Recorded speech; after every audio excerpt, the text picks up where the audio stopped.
what we have to know about ourselves is that we're not machines, we're humans. Um, our genetics, basically, our limbic system, the survival, flight, or fight reflexes that we have in our brains, it takes time for us to make a decision, quick decision. And so let's just talk about this and why this is important. We always think long term. You think about the future. You remember your past. You reminisce about the good old days. It's never what happened yesterday or what will happen tomorrow. It's always like there's always this long term plan, and this is just like our species and the way we are, and it's survival. The market is if you play games, or if you have in the past, there's this thing called quick time events, QTE, and it's when a button flashes on the screen and there's an obstacle ahead, and you have to make sure to press that button quick enough or it's game over if you're not fast enough. So what does this mean when we're looking at price action and we're trading these candles? For us, we have talked many a times about the usual direction. Like if you look at this pattern right now, and I will stress this over again and again, there's a time-space continuum here that is very symmetrical. So if you look at this gap, it equals to this gap in width and time it takes to create one. The ones below are the same. And then we have one that's a little larger, and so these empty voids in price, what it means for us as traders is that I have illustrated this before, but I will do it again. This is a typical channeling price action that we see. Our response time as humans, not algorithms, but humans, is such that for the majority of traders, it places us right here. Meaning, no matter what you do, when you buy and you don't exit on time here, it is most likely that price will come back to the median and go lower to create another space inside of a channel. Then, if you're not short from here and don't take profit here, it would immediately come back and will always place you at this break-even line. Now, this, for the majority of traders, is something that takes years to achieve, and once in a while they manage to take profit when they go. See, any indicator, any system in the world, any sort of mean reversion model will always put you back in this line over here as your entry. And this is bad. It's not bad, but this is bad. Why? We want to be able to enter here, here, here, and here. And we want to be able to then sell here, and sell here for a guaranteed, steady, consistent trading experience. This has to happen in this manner. Okay, I don't know how to better illustrate this, but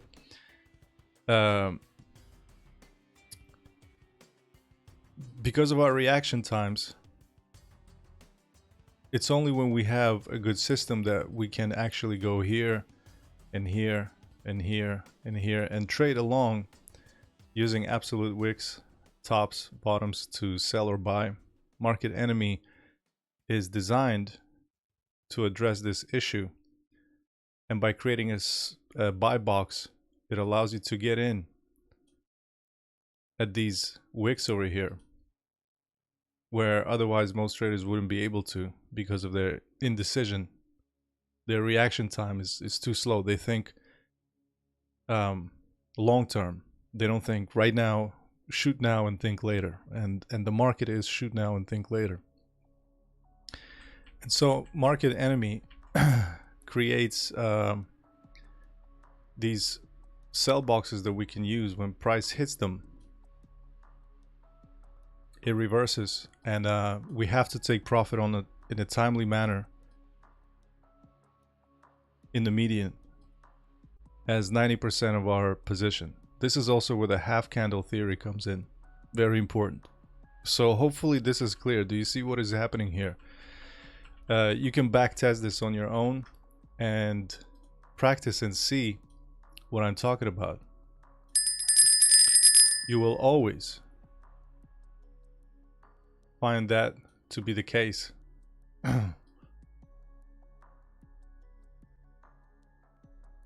And so forth and so on.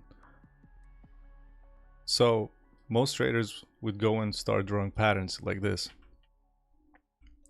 In order for us to be profitable, we must be able to get in at these points, which are sandwiched. So this is the territory where you always break even and you don't get an ideal entry. That's a level of confirmation, and by that time price will already begin to reverse. Your R gets sliced in half.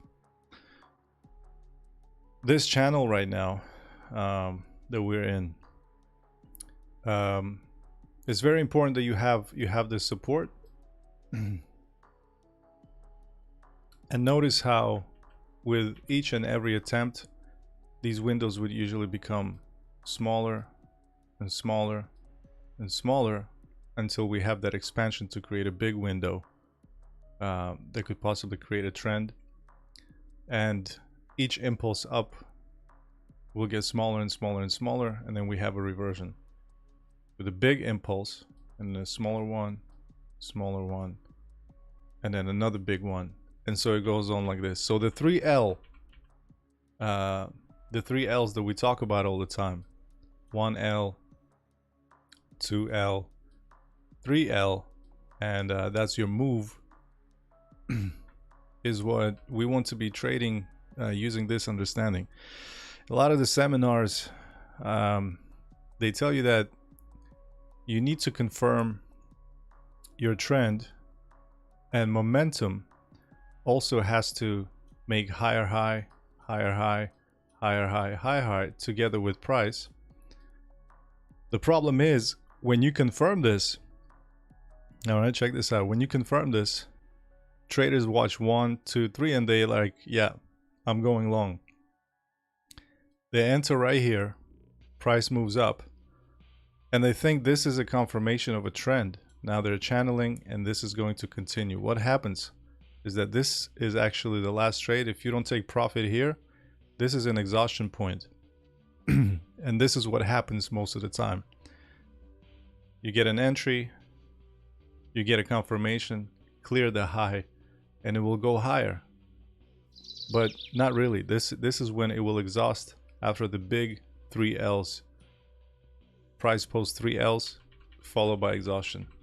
That's just behavioral finance here at play. You can observe it on the charts, because a chart price is just sort of like an emotional, yeah, it's a chart of emotions basically. Excitement, fear, greed, indecision. We use these terms to describe consolidations, you know, inconsistencies in price where traders are, and it's so evident when we use technical analysis to see why that is happening, and indicators, they sort of reflect that same action. So there's nothing here on momentum that you can see that will, any indicator that you bring into play, there's no magic pill that will show you that go long here and reverse. What you will have is this understanding that, look, we're creating these, I'm in these spaces, so if I go long here, my exit is here, 90%. If I short here, my exit is literally here, this distance right here, 2 candles max. So from here to here is your exit. If you don't exit and you hold, price will simply come back to exactly where you were, where you needed to sell, We refer to this as the second chance to get out of a bad trade. If market gives you that chance, and if you're not instantly in profit, you already have chosen a bad direct. It's not that you say to yourself, yeah, price will fluctuate, like these books they teach you, and they say price will fluctuate, and eventually all you have to do is just hold it and put your stop loss a great distance away. And if you're wrong, it'll be invalidated. You only lose 1% of your account. I'll show you what 1% means. And how, if you trade with the bigger the account size, the bigger the risk actually is the same. So if you have $1 million account at current value of Bitcoin, for example, your 1% is 10K. To lose 1% inside of this range here, inside here, I'm gonna put a dot right here. Okay, do you see all those candles, those compression? Notice we're on a 15-minute chart. This, if you don't guess the direction right, and your stop loss is either here or here, and it hits, that's minus 10K. To recover 10K is a lot harder because, first of all, it's easier to make 10K on a smaller account, believe it or not. Slippage and the number of willing sellers that when you're trying to get a fill on a 2 million, first of all, Bybit doesn't even allow you to go 2 million contracts at a time, which is simply 2x if you had $1 million account. And good luck with that. So once the stop loss is hit and you traded 1x, not 100, not 50, not 1.5, not 2, 1x, and your stop loss gets hit and it's tight, and you're only willing to lose 10K, which is huge for most people. There's nothing magical about that. Traders that you see on YouTube lose a lot. They just never talk about it. But that's a whole different topic here. What I'm trying to say is that you need to have this core understanding before you trade with MarketSpy and look at the dots, signal, and all that stuff. Doesn't really matter. You need to understand when assessing the market, there are a lot of threats out there. Wild animals in the jungle that are always preying on you. Consider this pattern over here.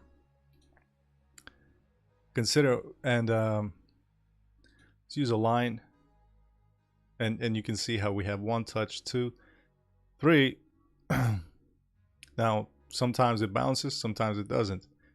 If it doesn't, look at the size of this spill over here. So you have to make a decision in this tiny little range, and you have to say, well, if it goes down, my take profit is here. But actually, you cannot measure this base and say all the way the take profit is here.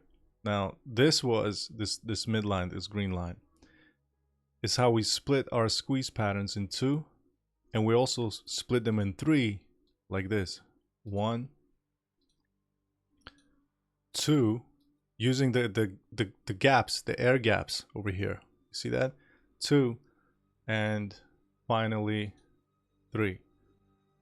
What will happen is that you will have 3 targets out of any squeeze pattern, realistic targets. Target number 1 would be the short-term target that you have to take profit off. It's not going to look sexy. It's not going to make you rich or whatever the goal is. But look, if you follow that and took profit right here, this price reversed instantly, which would have erased all of those gains if you held. Target met. You can now think about evaluating your entry here with a stop loss here. Smaller number of contracts, because that's just how the game goes. If you don't, you can hold from here and hope and survive all this, and you will get a better return, yes. But most of the times, this is just a clean example. Most of the times, this will go higher, and you will not only end up underwater, you will actually lose a lot. Target number 2, this one, it extends a little lower. From here, on your second entry, your target would go lower than this low, and you would have to take profit here. What do we see here? Price hits, bounces exactly where you should take your profit, and starts to destroy people. Is it a bounce? Is it a continuation? But you have to take your profit. Now you're putting your stop loss here, maybe adding to a position here. Now watch this. Your final target sits over here. And this is, once again, your final target to take profit before you have a reversal. So there will be 3 of them. 1, 2, 3. Target 1, target 2, target 3. Anything else is a bonus and luck. But technical measurement calls for this. There is no pole. This one, you know, if you add this, technically it was supposed to go even lower down to here, but we bounced, and we bounced real good out of here and broke out. That's why it's important to take profit. Let's continue using our magical ruler. Now here's one thing that's clear. How do we get an entry at the top or the bottom? After the initial spill and the break of the squeeze pattern, the triangle, I have a video on golden triangles, you should watch it. From here down to here, price will, this is the HC theory, half candle theory. Price will go up to half the range, half a distance. On a higher time frame, this is one candle. On a higher time frame, all these small candles, like on a 15-hour time, this is just one candle. Once that candle closes, it will immediately reverse and go 0.5%, 50% retrace on this cross of the previous candle. Now, this is something that will come to you over time, but what about next? When you cross this, what about next? Now, you see how this low over here sits kind of like in the middle, and it creates another confusion zone over here. What you have to understand is that once it's made its target up, from here you can expect that price will go at least half the distance. So on ATR, you see the symmetry here. 1, 2, 0.5%, another full extension of this spill from here, from the halfway through. It's not a continuous straight line according to these targets. So at each one of these intersections, there will be a bounce, and it's always half. From this spill, from the top of this candle, the range, down to this spill, price bounces up, touches 50%, continues back down. So that means if your entry is here, or here, or here, you know exactly when to exit at 50% of the move on a candle or in the actual range. Does that make sense? Can you see? We need to unlock that vision before you start jumping on these signals and everything else. And whether you're a seasoned trader or just starting out, you absolutely have to start seeing these things statistically. These are the patterns that we exploit. We're like hackers. We need to understand vulnerabilities here and understand why this is at quants. They use this a lot in their models to predict time and date ranges, like this tool right here, the most underrated of all. You have your here's at the, sorry, where's the date range? Date and price range right here. So if you go from here to here and set this, and your entry is here, your exit is at half the distance. It's over here. It has to be. All right. So this is the safest way. Why? Because we have a line here. You can't see it, but it's there, that splits this in half right there. And we don't know if it's going to continue. Your assessment is based on these hard, strict rules that you always have to obey in order to stay consistent. Because without rules, there's chaos.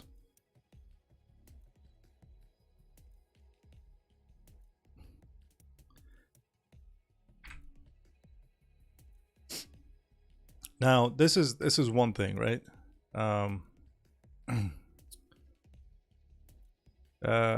What else did I want to mention that's really important?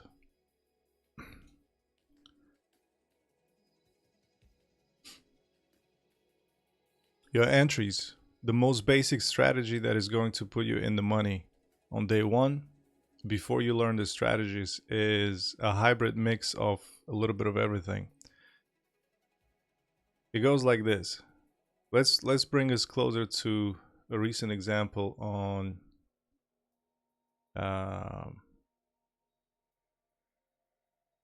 is this a recent example here today? Or is this, oh, this is a bar replay mode. I'm sorry. This is a bar replay mode. So for example, today there was a setup. Please observe how we fell here. Let's turn everything off. We fell down from the top and we touched like this, you know, logical support channel, whatever. From the top here down to the bottom, when we touch it, a lot of traders would see a bear flag here and say we're going down to the extension of this pole. Here's a flag. We're going to make another red candle here down. Momentum was looking like, check it out, it was going to cross down, since it was floating above, and it was going to cross down. Now in the morning, this was my trade for the day. This one candle here is what made it happen. Now if we turn on our Armageddon and we go back to, by the way, before we do that, let's remember we're somewhere in the middle of all this here, right? This mess. And we had a little bounce and inside bar candle here, and we're looking to measure it from here down to here. Half the candle would be here. So why is this a good place to go long in this area? Well, delta is going to curve up. Sure enough, okay, delta is curving up. The reason is because compared to this range here, this is quite extended. It's a continuous 1, 2, 3, a little pause, 4 exhaustion, 5 reversal right here, this candle. And the reason that is the case is because we can't simply continue in a bullish structure. Right after the sell-off, we made a new high here, a lower high. Not a new high, sorry, but a lower high, and it looks like, you know, there's strength and interest. People are waiting for a retrace. Where are they waiting for to get an entry? So this is how you think. This is how you estimate things. You're saying to yourself, from here, from this pivot low to this pivot high, my ideal entry is at the middle. So it corresponds to the impulse candle here, correct? It also corresponds to the top of these candles, which could act as support. And then you have a little overextension of it lower. So this area here is your buy zone. So you're thinking, okay, we made it and my entry is around here. You're not simply putting your order on this plus sign here. You're now understanding that in order for me to get in on this long, look how it bounced right on this. This could have been a nice long position. But let's just say you're waiting, and you need a confirmation. You need a confirmation to really get in on this trade. And so you go back down to 15, and you're saying, okay, we're here now. There's a connection here. 1, 2, 3, 4 points would be somewhere around here, just a little lower. Can we go down further? No.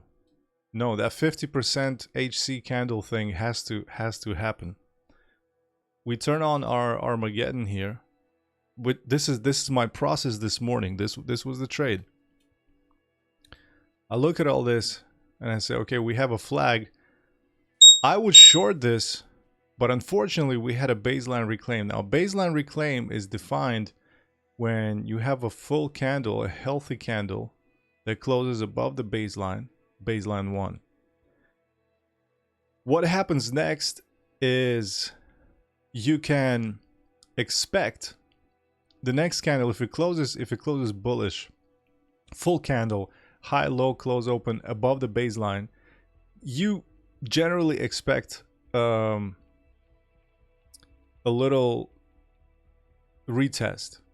My entry was literally, now the setup is gone, of course, but I want you to know the process. Yes, I'm recording this so you can review it. This is the thinking process. Long position. Why long? Because the baseline reclaim is undisputed. I can't ignore it based on MarketSpy system. So once we have that here, this doji. So I'm at this doji. We just closed above. I'm preparing my trade. Here's the part. All right. I look at this candle.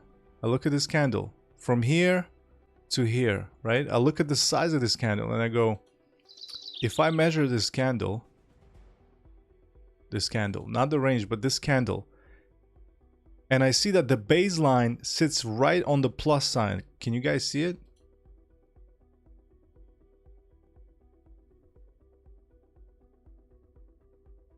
This candle that closed above the baseline will have another candle retrace it by half the size. So I measured it like this. And I said, this blue line in the middle is the HC theory candle. It also coincides with the baseline retest. What am I going to do? I'm going to put my trade, full trade right here.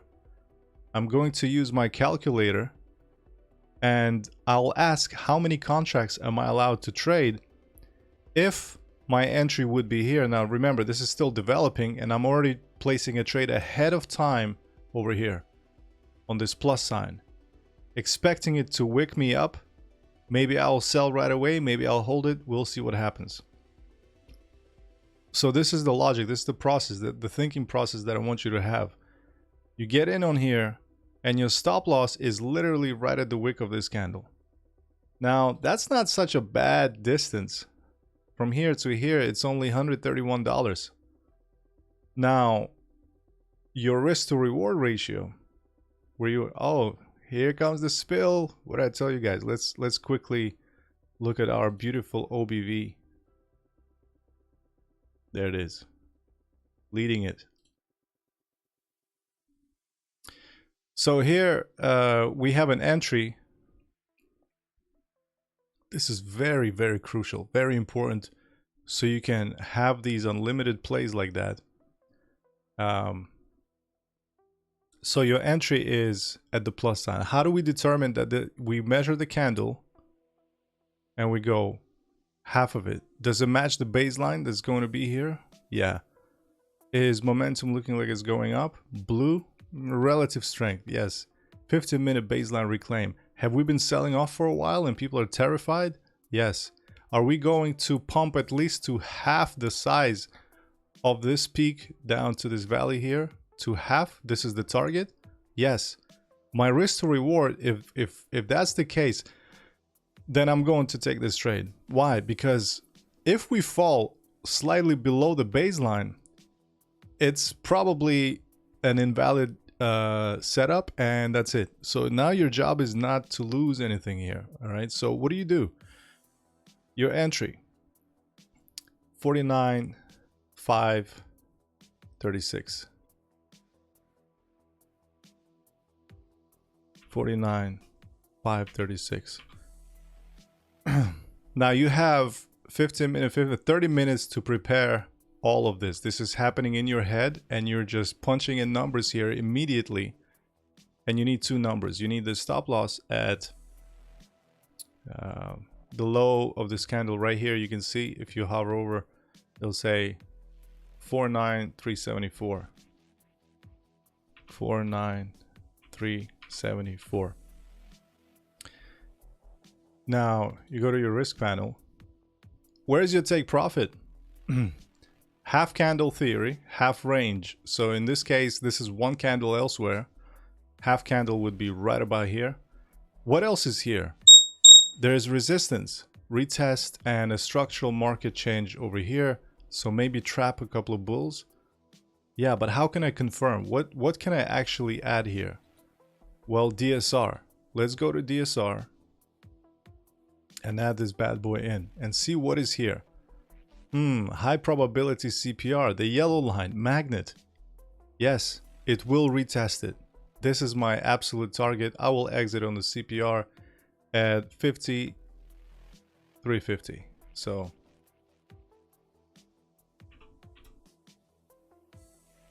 okay, looking good.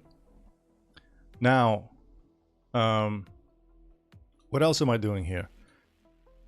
So if this is all my numbers are calculated, I'm still looking at this candle that is yet to pick me up over here instantly and put me instantly in profit. That's here. That's how you know it's a good trade. But then you're thinking, if my entry is here, right? And what if I tighten my stop loss? And actually, if it picks me up over here, right, I will add a few contracts. But let's imagine that we're going to manipulate the stop loss a little bit and move it from here. If it's an instant, you will know it's a good trade because you'll instantly be in the green. Now, when that happens, what you can do is you can instantly put a stop loss here, 4958. But let's take a before we do that. This is our classic setup: stop loss here, entry here, take profit here. We're looking at 4 risk to reward ratio over here. Okay, not bad, but nothing spectacular. The amount of contracts that we can trade with, yeah, by the way, our entry 4 or 5, yeah, is 9,000. So how the hell am I going to make money? Like how much? The distance, and I'm only going to profit 150 using 0.5 of the risk of my account. So loss, I'm willing to, because I think it's a high probability setup, I'm willing to up this to 1%. And look, my loss increased to 6 with 184,000 contracts, but my profit will be $3,000. Now this is a lot. I don't want to lose that much. I want to lose $100. Your leverage doesn't matter. No matter what you do, no matter what calculator you use, this is going to be the final answer to all of your worries. This, you must agree on this number, because that is what it is. There's no liquidation. There's nothing. There's no tricks that you can pull off on Bybit that will allow you to somehow outsmart other guys and or listen to their BS when they tell you, I trade high leverage, but I only risk $50 of my account. No, you don't. Allow me to explain. This risk percentage is the leverage. You want to trade safely at 5x? Bang. That's 5% of your account. You're trading with 1 million contracts now. How much are you going to lose if you get stopped out? With 5x leverage. Sorry, the quantity here. 0.5 of my account will lose me 346. Not good. 0.1, doable, but I'm willing to lose 100 on this particular trade. Maybe that's 0.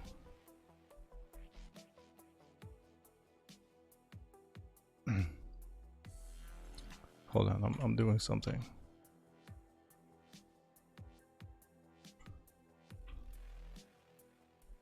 Confusing myself. Okay, 1.5. There we go. Okay, so that's $100. 0.15. That's $100 loss. But my profit will be $400 over here. And that's still a good to loss ratio. But now the system is telling me how many contracts exactly I need, so that if I lose, it's only $100. But if my trade plays out, hey, that's 4 times that. So this is a risk worth taking. But my stop loss is here. What if when I get in, and if it goes slightly lower than the baseline, 49485, if it goes to 49485, and this is what I did exactly. If that's my stop loss,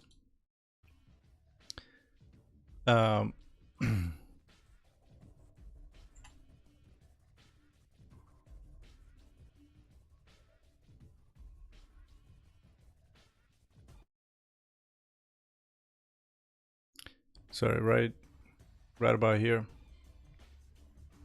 49.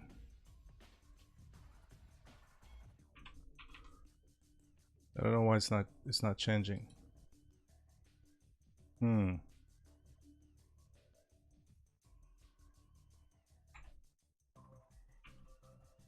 Oh, there we go. You have to have contracts in here for it to work. So let's copy this. All right, let's put whatever number of contracts right there. So okay, so if I profit, then using 1.5. See, if my stop loss is this tight, I can go with 123,000 contracts with 2x leverage. Okay, that's great. Now, profit looks good. Stop loss, a little bit more than 100. I don't agree with that. So I'll put 0.1. Yeah, 0.1 is $100, tight stop. So entry, I'm counting on a reversal, and my stop loss is literally like $20 or $10 away. Now this is a good setup over here, good risk, and now I increase my R to 12, meaning if I win, it's 1,300 profit. If I lose, it's only $100 still. So this is the kind of thing that you do to understand what it is that you're risking in terms of losing it. What if you float, like move your leverage to, let's say, I don't know, 5x, 3x. Does that mean that you can trade with more contracts and still only risk $100? Absolutely not. It's all a sham. 100%. On Bybit, that little slider that you have, that you think keeps you safe, is actually increases your risk overall. And I can prove it to you if you counter me with a question and say, wait a minute, but this guy does, but, and I'll show you how that is not the case. And so floating cross leverage is not even a question, is the safest way to trade, but the amount of contracts is what's going to, your stop loss determines the leverage that you will trade with. So if it says here leverage needed 1.38 and you go to your Bybit, you set it to floating cross, that's still going to be 1.38. If you set it to 5x, it's still going to be 1.38. It's not going to use the whole 5x. If you want to use 5x, you will increase the number of contracts that you want to put up on your trade. And leverage needed is now 6.8, just increasing it by 0.4 points of your risk account. Now, people recommend in the industry to trade with 1%. Go and trade with 1 million contracts and see what happens when you lose 1%. Now this, on this account, that's $1,000 instantly. If you trade 1 million contracts, and good luck if you can even get filled. Usually you get like 400, 500, 700 max on the limit before it, because you're literally moving it now, because orders are coming in, people are seeing that you're buying, and price goes, other people join, pile up. So this is what a realistic setup trading expectation is, so that you have a good entry, you're protected, and you're consistent. You have clear targets that are very technical in nature, that no one else can give you a better entry. So what then? Well, you reach your target, you can take profit here, here, here, you can scale into it. You can keep the whole thing, exit your whole amount here. So you can predefine it by putting a limit take profit right at the top, or take profit on market, and off you go. So now you're trading with 1%, 828,000 contracts, and you're risking $1,000. That's a lot. Okay, I don't care how rich you are. As a matter of fact, my rich friends can't sleep at night if they lose $100 on a trade. So we go with 0.1, and this is relative to your account size. It doesn't really matter what account size you're trading with. I think there's no excuse to say things like I can reload anytime because I have 10K stashed away, but I only play with 100 at a time. That's a gamble. If you play with 100 at a time, it's worth it. It's better if you put your 10K in and just use the proper calculations and bypass leverage, while at the same time allowing yourself access to 1.5, 2x at times on a perfectly good setup. So let's find another setup. We fall. What do I keep telling you guys when we have an aggressive sell-off that creates a window? Look where the price is with the pyramid. Look where the ribbon is. What does this mean?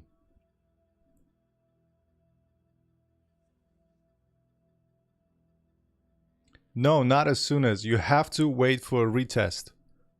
You cannot go here when it peaks its head above. It needs to close.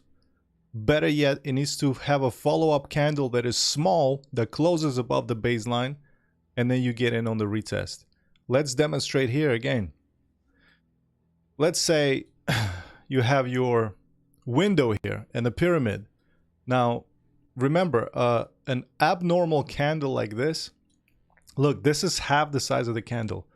Let's take the measuring ruler and go to the top. Hell, let's take the top of this, but a candle like this, at least half of this candle from here on the jackrabbit to here, and that's your baseline resistance, is where the price is going to move, guaranteed. All right, it's guaranteed. It's not like maybe it won't. It will move towards it, and sometimes it can be like this and reject and go back down, but it will move towards it, or it will exceed, especially if you're inside of a range. This is exactly what happens. Here's your back test. You have a repeat pattern here. We go above, peak, close. Now this window is very important. Notice when this candle, why do you have to take profit here at your target? Look at this window. Do you see the window? This window right here will call price towards it. At least half a candle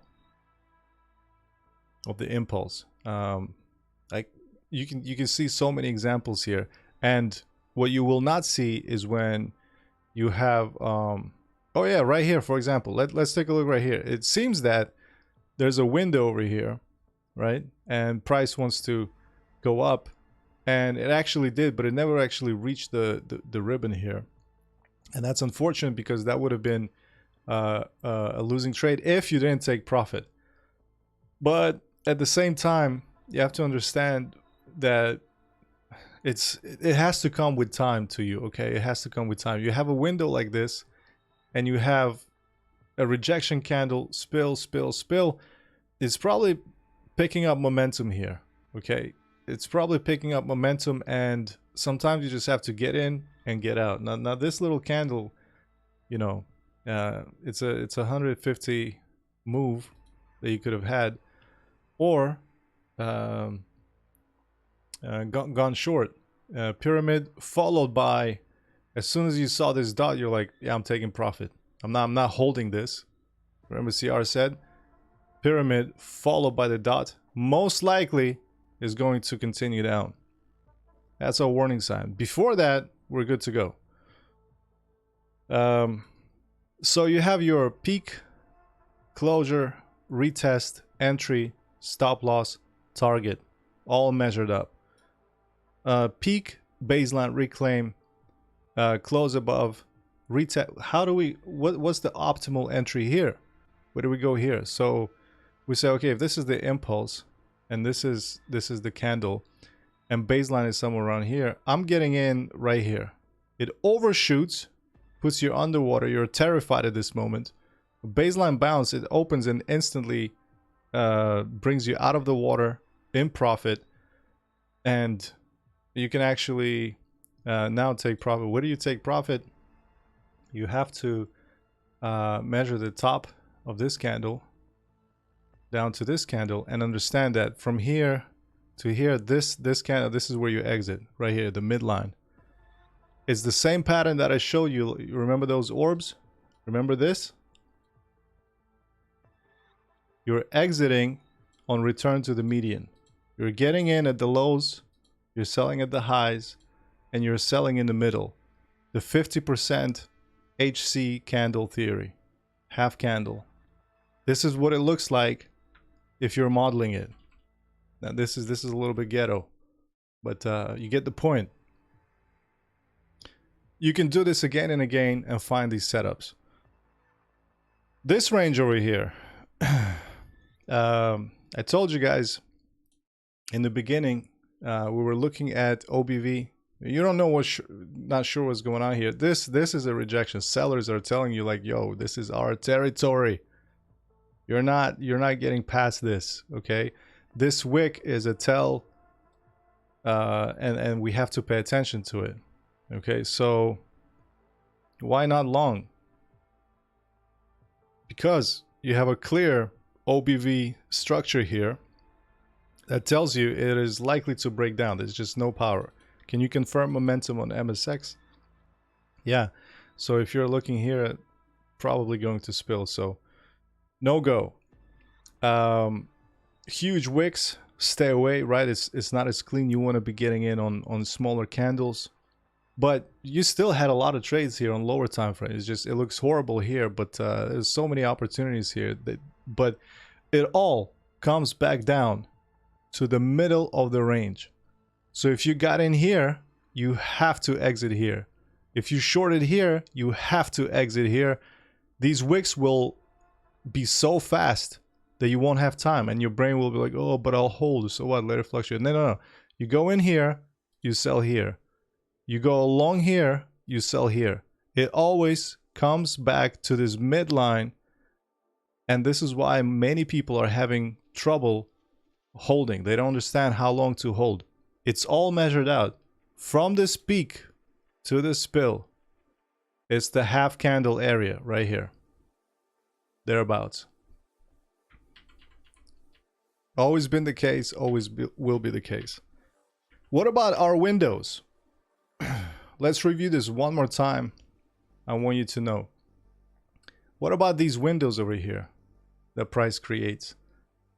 Why can we expect this to go up and sort of fill this window over here? Let's extend this just a little bit so we know what's going on. Why is it that we can expect price to jump up? As a matter of fact, it could be a trade setting up here pretty soon. But we have a previous magnet line over here and the 61. So I don't know if the 50 will hold. It might. This would be.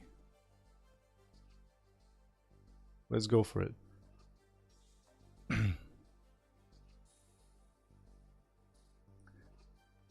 Let's bookmark it. I keep talking about bookmarks. You guys need to use bookmarks. Trigger candle. How far will it actually go? If it jumps, if it bounces, where will it bounce? From here, it'll bounce to about 48,788 max. Why? There's a midline. Instantly rejection. So it's not even a good trade there, but from down here to about here, that's a $300-$400 move. Just bounced on the 50. So if it goes below 50, it is likely to go to 60. So I will put my prices right now in the middle of this candle, half candle of this small candle. We have 15% of this candle, so it's still in development. You want to get in when it's closer to 80%. Is just about to close to give you a directional bias. So let's wait till it's 80%. But from here to here, this seems like a good entry, right? Right about here. So if price is at 48,125, this is going to be my stop loss here. 48,100. Let's make it 48,100. And if we're going to 48,750, 48,750, then I can check my number of contracts that I'm lost. I don't want to go lower than this gain of 0.01. So, okay, let's make it 100. So we can maybe double this to 2. And it's a risky trade. No, that's too much. Let's go 1.6, about $100 loss. Risk to reward is extremely tiny. So it's probably not even worth your time. However, if you win, yeah, the profit is just like it's less than you're risking, so it's not even worth it for the spill here. However, if I move my stop loss to here at the bottom of this candle, 48,325, 325. Now my risk to reward is looking a little healthier. If I lose, I still want to be within my $100 threshold. And now I can go to buy, and I can put 31,000 contracts. Damn.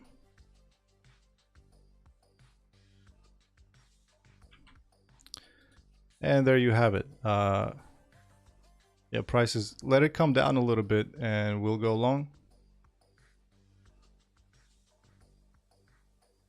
And we want to do this when so 30 minutes, it still has space to travel here.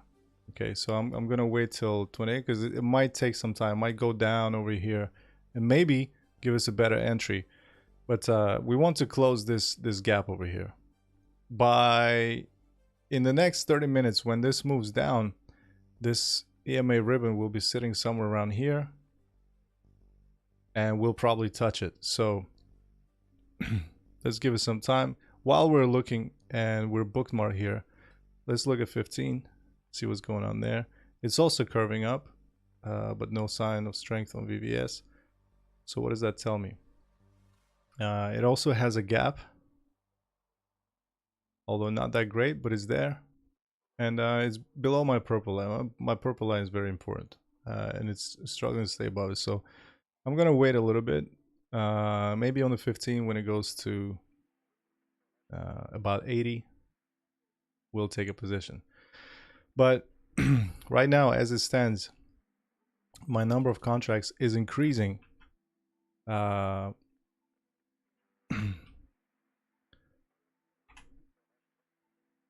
that is not good. Risk to reward.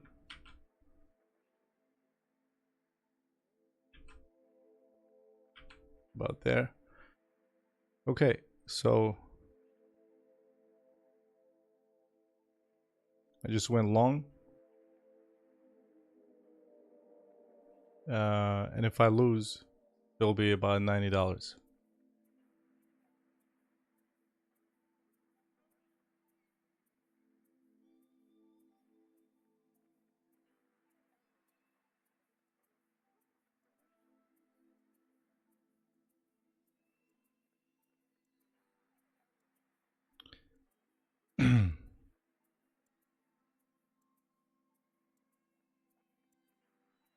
$68%. The window will close. Can we get an entry? For a case like this, when you have half of this candle is just somewhere about here, which is at, yeah, let's cancel this. It's 48. 300 to 250. And entry would be at 48, like this. Bigger number of contracts and bigger R in that case.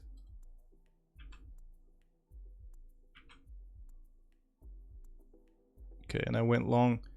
See what happens. Doesn't matter. If the market takes it out, I will give up a little bit of gain for today. No problem. But ultimately, this is what we're looking at in terms of our calculations. It's always the same. So you have your let's go to 1 hour. Every time when you have a reclaim, yeah, your baseline reclaim trade, so what will happen is that let's inverse this chart upside down. Here you go. You have a close above, you have the retest, and every time frame will behave differently, but roughly you have a retest, you have your stop loss sitting somewhere around here, or maybe even at half the size. So if the theory is correct, then half of this range from here to here will be somewhere around here. So your stop loss also goes here. All right, so you have a retest, your entry, you can get a trade. Then you have a proper retest that looks a little bit more sophisticated, more real than the 15-minute noise or 5-minute noise. It takes time. It's got a reclaim. It takes time. Retest, diamonds disappear. Your entry is here on the retest, and your stop loss is automatically like half the size of this range, maybe. As you can see, that would have been a great long. Here's another one: reclaim, retest. Sometimes it touches the line, sometimes it doesn't. This is where the HC theory comes in. You look at the impulse candle, you look at the top, and you're saying, okay, it's falling now. Is it going to touch the baseline? Maybe I'll go like closer to it, but somewhere between my HC and the retest. And if it jumps up and my entry is here and my stop loss is at the baseline, you assess, and this is going to give you a good number of contracts to trade with. Another profitable trade every time. This is your basic core setup for the baseline play. Price is more likely to move in the direction of the baseline than anything else. So here we go, purple line retest. So it's already moved very close to the candle here, so it's probably going to so let's cancel that. It might actually wick down, like I said, take out this square. So at any time, at any given point in time, $250 range. What about this? What about this setup? And if our entry is at 48140,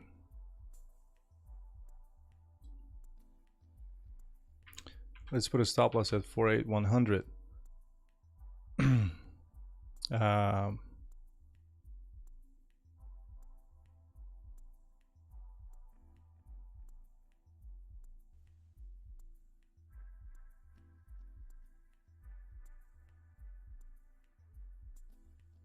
Maybe something like this. And I want to risk, yeah, about there. It's a good number of contracts.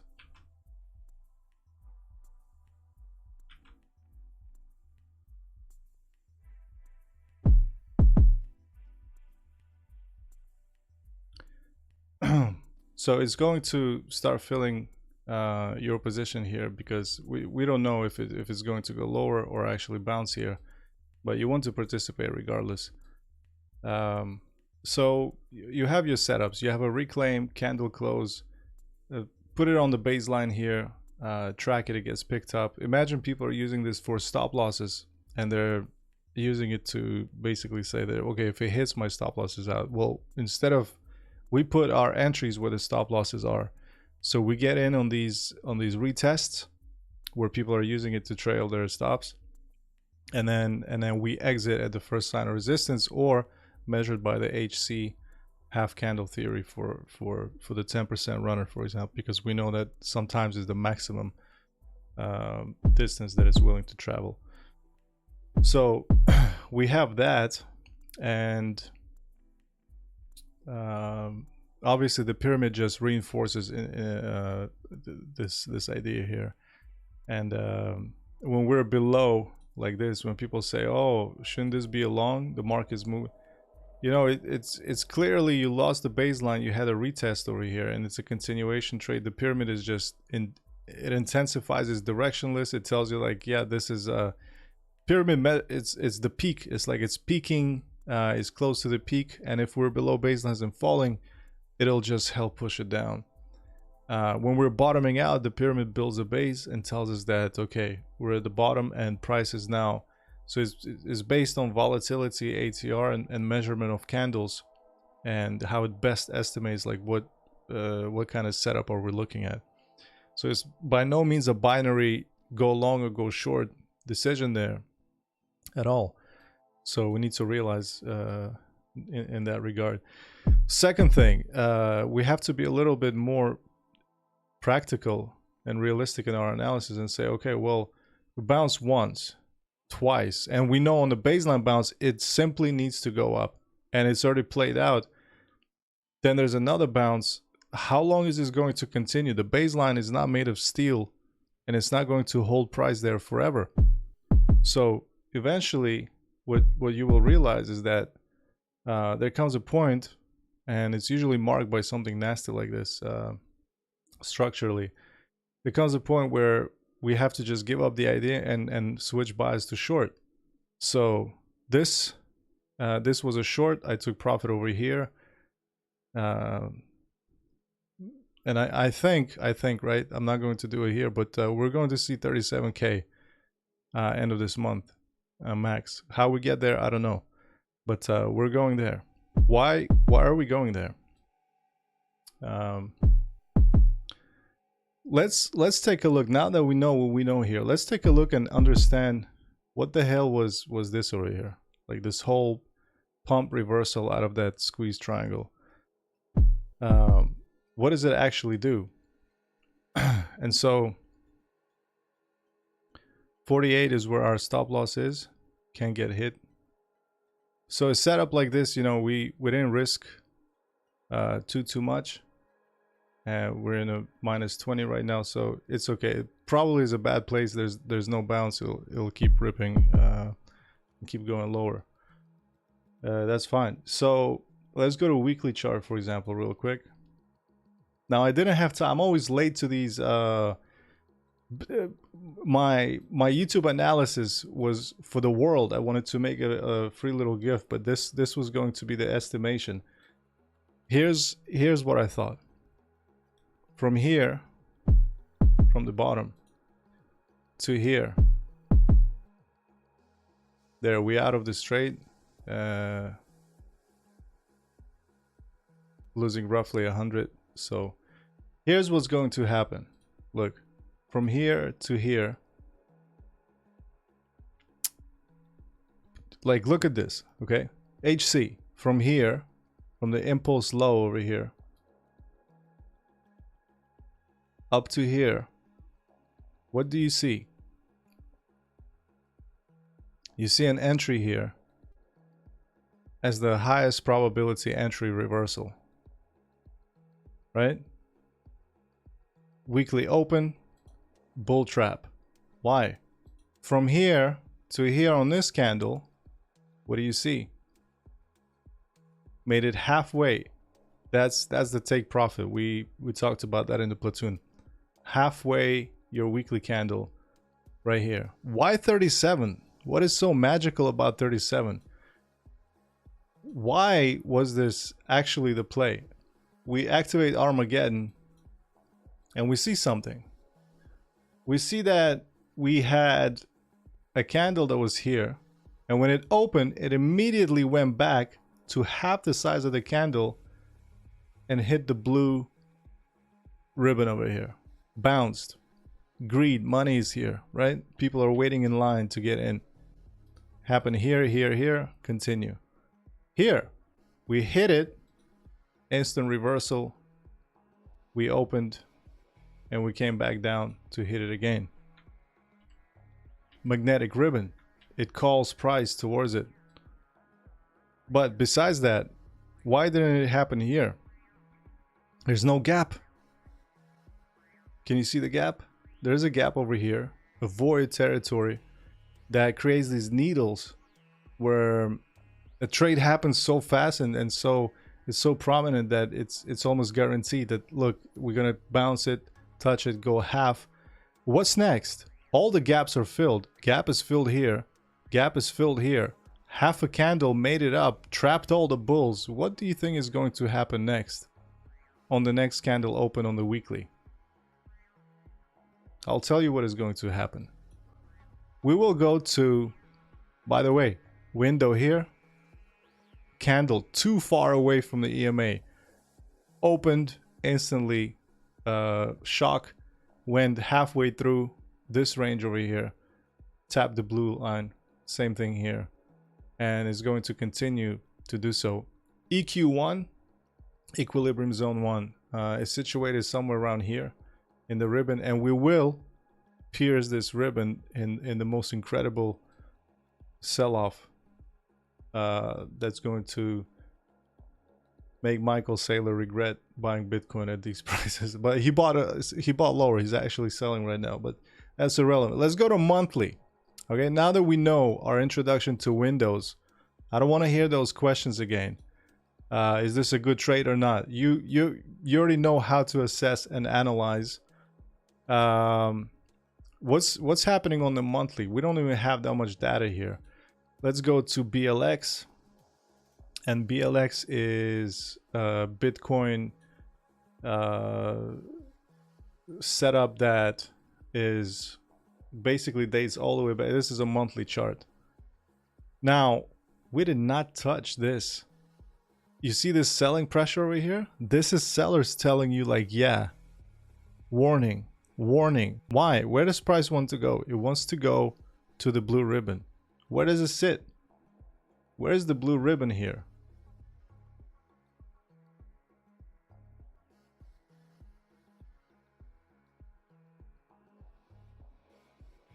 $37.5.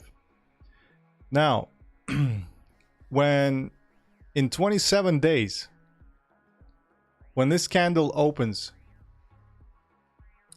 this will actually move up to here.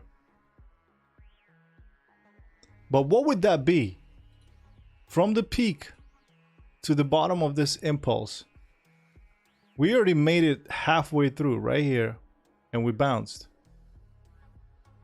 Can we expect now Bitcoin to the next month slowly creep down to 48, 49, hold it a little bit, go a little higher, and then completely collapse and go down to this level over here? Yeah, if we consider this coronavirus dip and this peak, our fair value, a half full retrace of this would put us at 31K. So 37 is really generous because we can actually dip lower inside of this ribbon, and we will. There cannot be a gap this big. Now, this is something that no one ever talks about, but I have discussed this in my consultations and questions with others, and maybe some of these boot camps, I'm not sure. But what is a gap? What is a gap? Why do we see this on the daily? Let's take a look. There's a gap here, and we always come back to fill that little gap on the 5 EMA. How does that, what is this nonsense over here? When we move too far away, we always come and wick it and reverse. What is that? Why does this happen? And is this something unique to Bitcoin or all markets?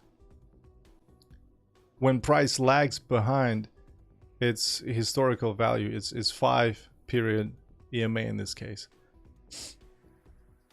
Well, you heard it here first, guys. CME gaps. You hear articles and you hear people talk about nobody knows why this happens, they say, yeah? Nobody knows why gaps get filled. What is a gap, technically? Why does it get filled? Nobody seems to have this answer. And you go to places like Coinbase, CoinDesk, Cointelegraph, or whatever, then they always tell you that it's a mystery thing, but eventually they get filled. Well, let me tell you that there's a futures price that tracks spot underlying, and then there's spot that runs parallel to this. Now, when the spot over the weekend goes up, the futures price is the equivalent of this 5 EMA here. I'll explain. The futures is a historically, unless there's contango, historically it tracks the value of their underlying, and so it trades at a premium or at a discount. Now we have a spot price that makes its way up and deviates a little too far. Consider that this is the futures price is the EMA, and it's lagging because we have less days to trade. It's the weekends are not open on traditional futures markets. The CME, CBOE. Then when the Monday opens, aka the new candle, spot price dips to fill the gap back to the future value, and they start moving in tandem again. What you see happening here is price moves too far away from its actual tracking, the historical value, and then it has to come and close this window just like it does here. Do you see now? Your futures moving price is actual an average of the spot price that tracks it, but at the same time lags behind. So if spot moves ahead a little bit, it'll come back down to the equilibrium zone to close that gap. In our trading strategy, no one will ever tell you this, ever.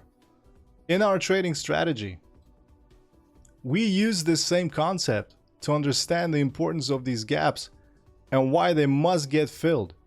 So when price, I can short at the absolute top or bottom just by looking at these gaps. Now, holding period is very important. Let's just make an example. Okay, let's go to 1 hour to get rid of the noise. We're in 4 hours, so that we have time to actually understand that this is indeed the case. So we leave these gaps here open, right? And an exhaustion follows, and this is tracking the spot price, and then I can literally short here or here or here before the flag, before the momentum, because I know we're going to at least touch the 5 EMA, if not full retrace of the last impulse. So that would be from here to here, half the size of it. So I can short it here and exit at half the size where it will meet the ribbon halfway through. This is what's going to happen. You have a gap over here, huge. What happens is that, imagine this is the CME price, and this is the spot Bitcoin price. We come back, wick it, and then continue in the direction, whatever the market chooses to. Now they converge, now they're together, there's no more gap. There's no more gap. It's moving together inside of the equilibrium zone on the moving average of 5 and between 10.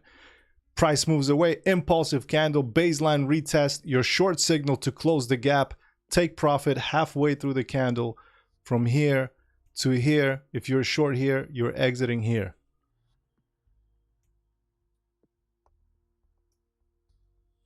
Gap, gap, no gap, convergence,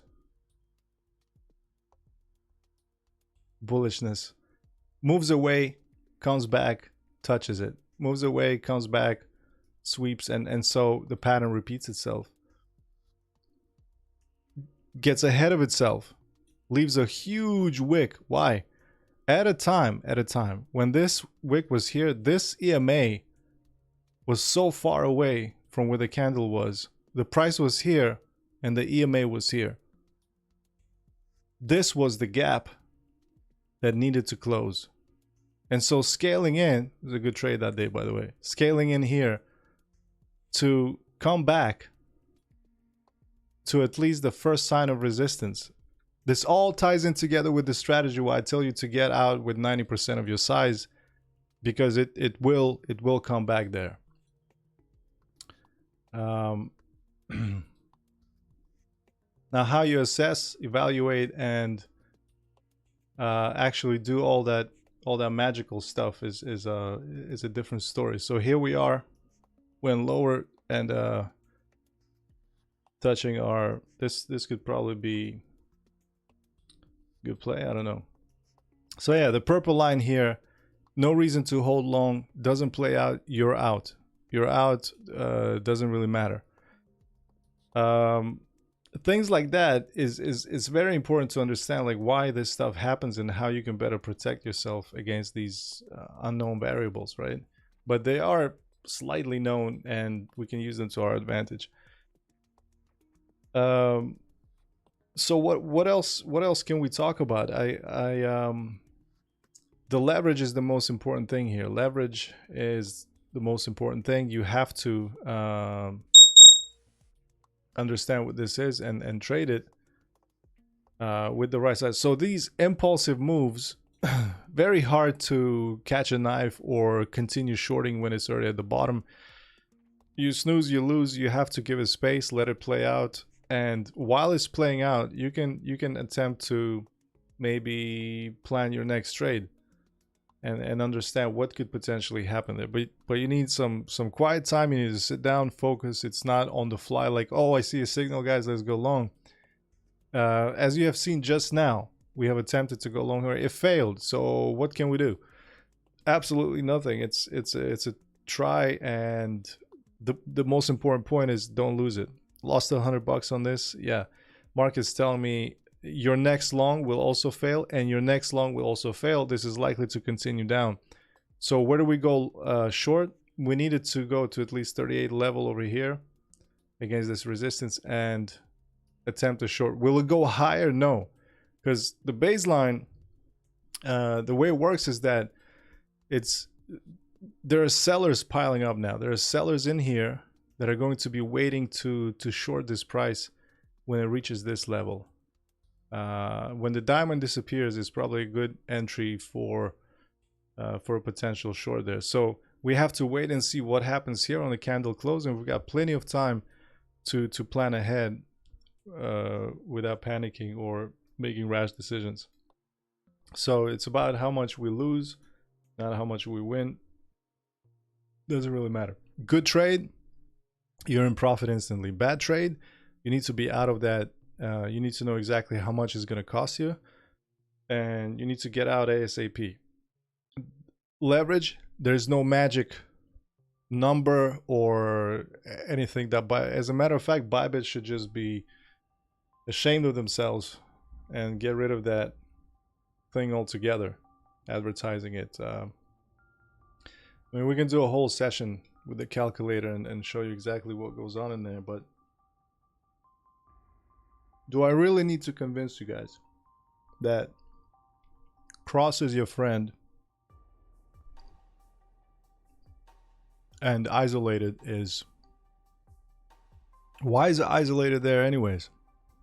It's for people who shouldn't be trading. It's for people who cannot control themselves, for people who don't calculate stuff, who do not assess probabilities on technical analysis, who act upon signals without confluence, like those market cipher guys, who just look at things and say, I'll try, and it's all arbitrary. It's like, you know, I have 5 lives to live. It's like a video game. I'll drain my account, then reload it later. If it doesn't work out, I'll keep trying. It's a hellhole. There's no way out of it. you'll just keep digging deeper and deeper until you go to zero. So has to make sense in terms of leverage, in terms of like what you're trading and the signals. All of it has to come together.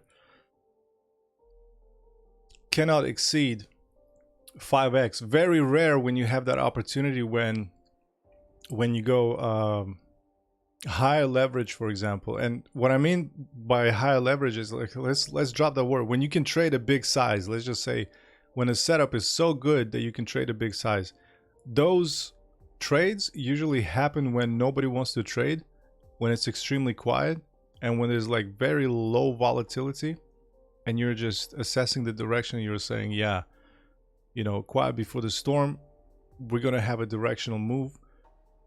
Consider this right here. Even if you wanted to get a perfect risk to reward ratio here, if you went short here, place your stop here, you would have gotten taken out by this stupid candle over here. If you went long on this here and didn't take profit fast enough, it would have came back down and knocked you out on a stop here. In the end, you missed this move anyways.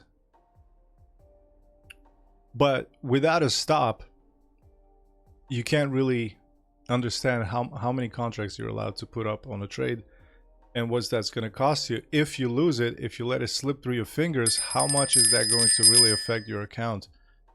And remember, if you lose 1%, the next time you have to make 2%. Lose 3%, next time you have to make 6%. Lose 6%, next time you have to make 12% to cover that loss. So your loss will be big instantly, but your gains will be small and steady, and a stop loss is always a setback. So it's important to start your day with a good trade, carefully planned. I don't want to trade until I see something that really makes sense to me. You get in on that, lock it in, and after that, you have made a little bit of profit, and that profit can be used to allow you to trade a second time or the third time, and you're not losing anything. You're just giving up those gains if you continue. It's called overtrading, in other words. Right now, without looking at any time frames, no setup, just speculating. You know, this could take time. So we knew that it was going to spill. That stop loss, had we not placed a stop loss, so market enemy doesn't use stop losses for that reason.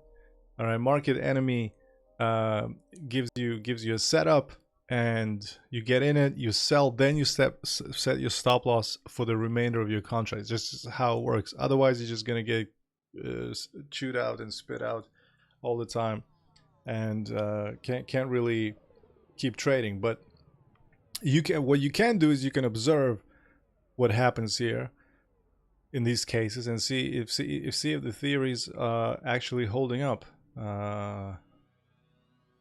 So market right now on your chart like this, and see if price actually makes it all the way back to 48.8, and this would be, in my opinion, a short signal. And that's because this equilibrium zone now is where the sellers are. So that's just your setup, your core setup. You have to rely on this and know that this is what is probably best directionally for me, because it's moving in there. You want to go with the trend, you, my friend, have to get in on half the size of this, which would be somewhere around 48.852. So you'll go there and you will say 48.852. If it bounces, this is the best entry that you can have.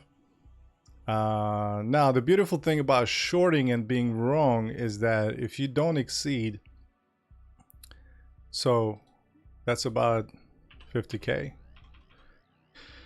and if it really continues out, which it won't, but if it goes up and up and up and up, you will lose at a loss. The position will be at a loss, but you know, your USD balance is still the same. I don't know if that matters to you or not. If it matters to you, you're okay. If it doesn't matter to you and you want to keep all your Bitcoins, don't short and wait for all this to roll over, and go long when you have a baseline reclaim, a clean baseline reclaim at the bottom of the sell-off, and you will know when that happens, because you'll just keep an eye on the 30-50 minute time frame to see when that could potentially occur.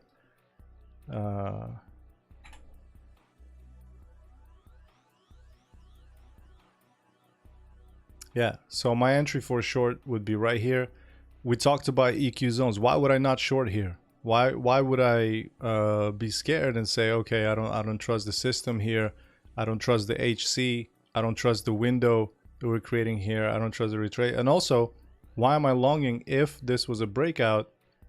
Maybe I can have a retest and get a better R when it goes back down a little bit, consolidate sideways.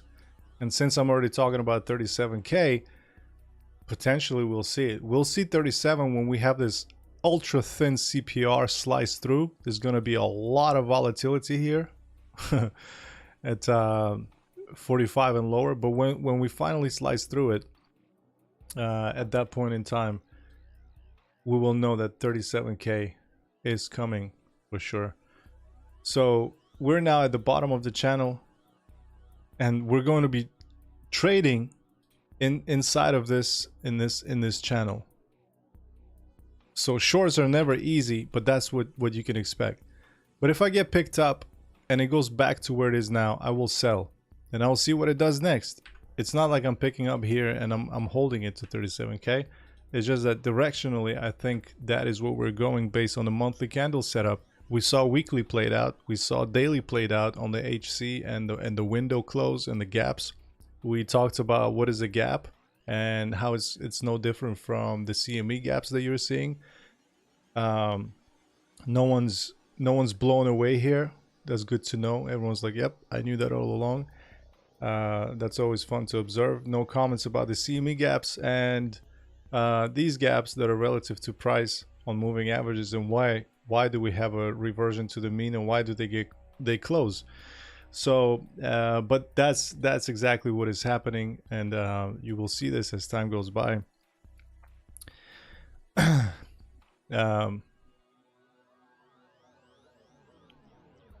There will be no stop loss on this short.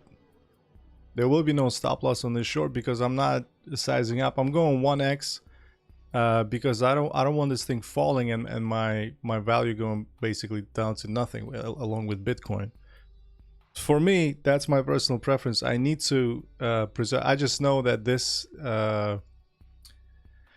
if you must know, if you must know where we're going, CPR above this white line, this rejection wick right here. If we are able to conquer this, I will literally close my trade somewhere around here, lose a couple of K, but probably will recover it as we rip through 23 and higher, and probably go to take on this guy here. But right now it's not looking like it. So there is no stop loss in the traditional sense. I just want to hedge against more downside, and don't really care about losing Bitcoin, but do care about its value. So if it goes up, good, but I don't think so. So that's that is basically what we're looking at.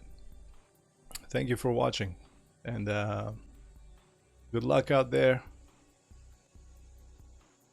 Stuff is very simple, and what you have to do is not trade. Wow, it's like this guy is, yeah, you have to trade 3, 4, 5 times less than you already do. So when it consolidates,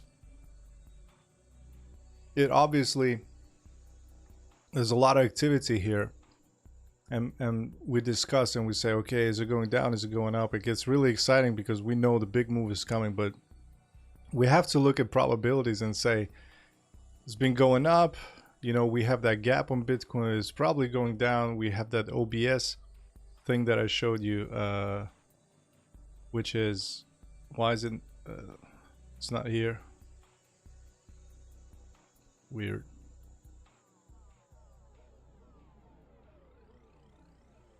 I think we closed it. I think we closed the OBS thing. But yeah, so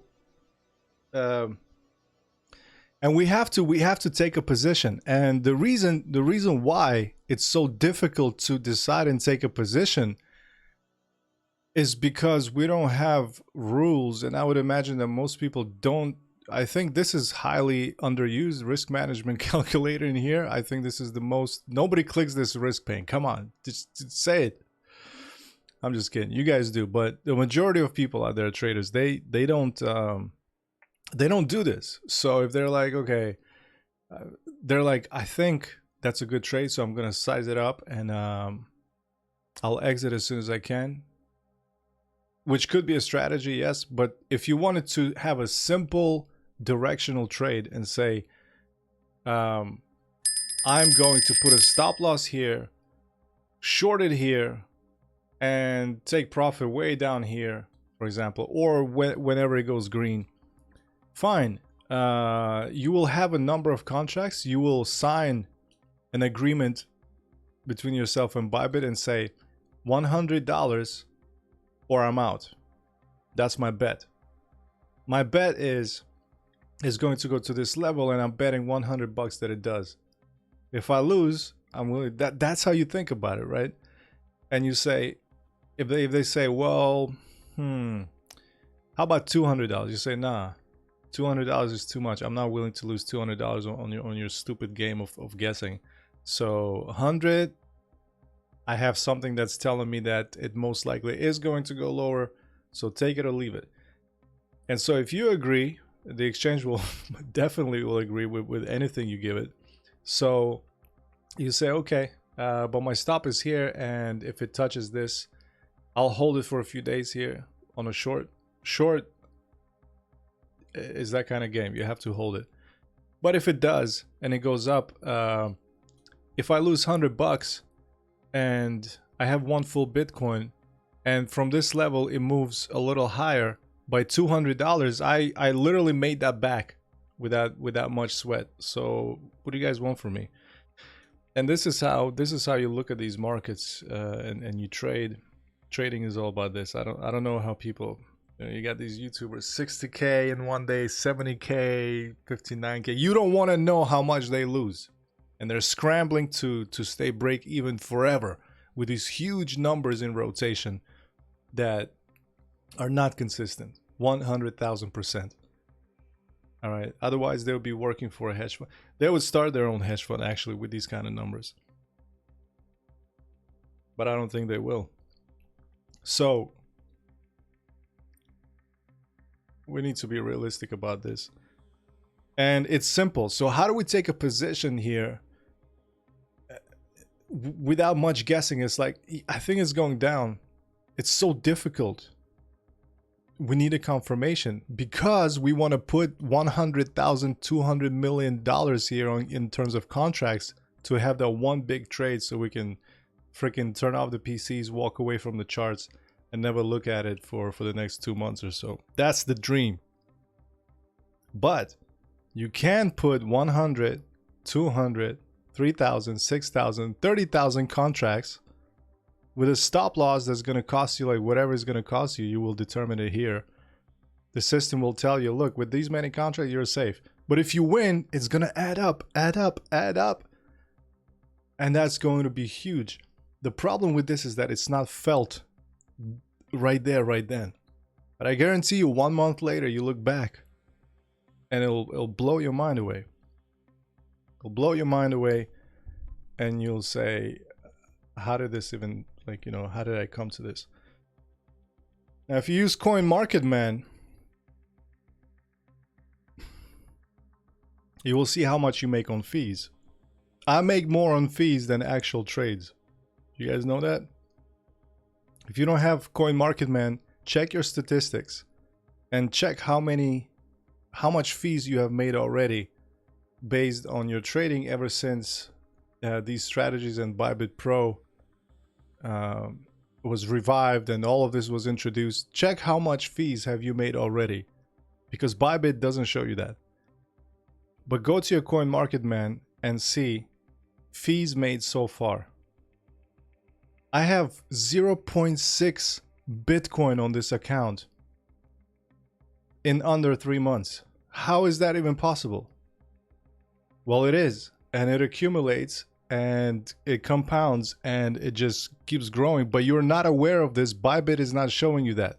CoinMarketMan will show you that. And all these little fees, and connect your old account where you used to trade with market orders before Bybit Pro and see how much you were bleeding out, paying through your nose to cover those stupid fees that the whole industry is built on. The whole business, the reason why Bybit exists is because they want to make money on fees. They don't care about Bitcoin at all. None of them do. They want to make dollars. They want to make money. Market makers get paid to trade the spread. Their algorithms are not interested in holding or stupid price predictions is going to go here. They need to know the next tick from here, up or down. What's the implied volatility here? What can we expect? When a big move comes a big move like this, market makers actually get the hell out of the way. They switch it off. Spill comes in and starts trading, their bots start doing the job, because that's the best way to earn is on the spread inside of a tight range. Up, down, up, down, up, down, until that big move that will wipe them out, and they're always at risk. Why do we get a rebate on these trades? Why does Bybit pay a rebate for market making? Because you're literally putting your account at risk every time you take a trade as a market maker. But imagine people who think they can get away with market orders and somehow survive long term. Like these big guys coming in and talking about how we're going to trade these little $0.5 differences up and down throughout the day. And they can do it constantly. Now they don't leave it and go to sleep. There's still there are people that are monitoring these algos and everything. They turn them off, turn them on, turn them off, turn them on. When there's a setup, just like with MarketSpy, when there's a setup, they activate it. We have to cut that bot trading time in half and trade 5 to 6 times less than we do, so that we can only find this one little setup per day that will generate 0.5, 0.2, 1% of your account and step the hell away from it. That's it. That's what trading is all about when we talk about consistency. It's not about a quick buck. It's not about becoming a millionaire overnight. It's not about any of that. It's just it's a game of management and calculus. It's it's understanding, looking at these patterns. Yeah, pattern recognition is a big part of it, and the ones that we discuss, the ones that we talk about here, are very important in terms of when it comes to making decisions. How are we going to trade and why? So very important to know all this stuff. And yeah, market makers incentivize because they take huge risk. When price moves, a lot of them end up underwater. The difference is, with our small accounts, we cannot survive big swings. They can stay there forever, providing that liquidity and the dynamics to the market. They're short from 20K and they're still holding that position, collecting crazy fees on the positive rates here on funding. Crazy fees. And they make more than you and I per day on that position underwater from 20K. That is necessary to provide that liquidity for the order books, to have those bids resting there, to close that position when we actually go to 20K, so we can catapult and reverse from there and skyrocket when they do. So when we look at places like the order book, there's this thing you guys shared where we see live orders and people like millions and millions are coming in, big money is buying. You might not know is that they're covering their short positions. They're not really buying. They're not opening a position. They might be taking profit, and what you're seeing is them like opening a position. They might actually be getting out of their short. As price moves up, they're covering their shorts. That creates buying pressure, and we think, oh, it's time to get in. It's bullish. The books are going crazy. There's so many people bidding. So that data is not reliable, and we can't really, use it to our advantage like that. So those those websites like AgroTrade goes ta-ding, ta-ding, ta-ding, live casino. It doesn't really.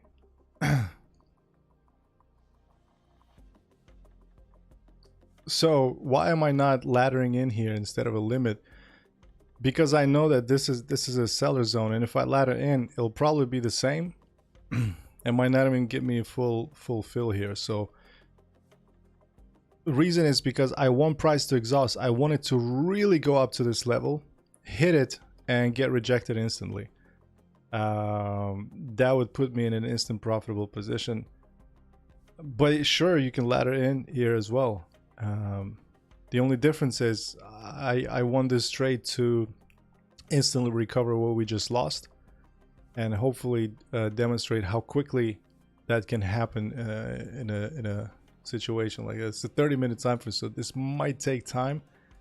But if it does pump up to here, I expect exhaustion, retrace at least half of this huge candle here, which, you know, by my measures, if it goes up to here, then from here to here, price will come back to where it is now, or back to the impulse from where it will pump now.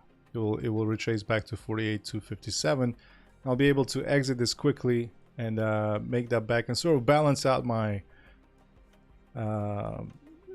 today's profits and losses, and then evaluate what will happen tomorrow. But this is not a short that I'm planning to hold, because we have been selling off for a while now, and I'm seeing these they can't go on forever. So remember, smaller, big, that means we might have a little reversal here soon, maybe. I don't know, but could be. And my entry is somewhere around here, which is good. Exit somewhere around here if it goes higher, which it probably won't, and fluctuate sideways and go down, take profit here. So yeah, this estimation, you know, roughly you kind of sketch it. I find it to be a stress-free experience when you do it like this.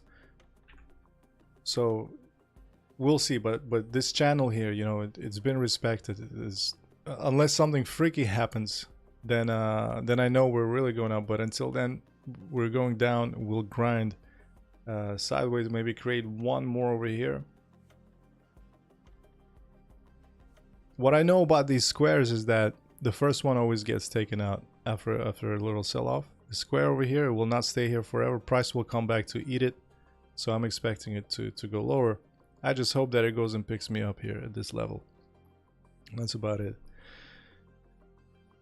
So yeah, if people are getting paid to risk their money to market make and trade small spreads and getting in and getting out 5, 10, 0.5, or based on the ATR values later, and they're rotating millions, who are we to oversize our positions and then hold it to this magical trading view guru told me is going to that level, or CR said is going to 37. It's just we're directionally, you know, aware here at Cryptopocalypse. We're directionally aware, but we don't know how we're going to get there.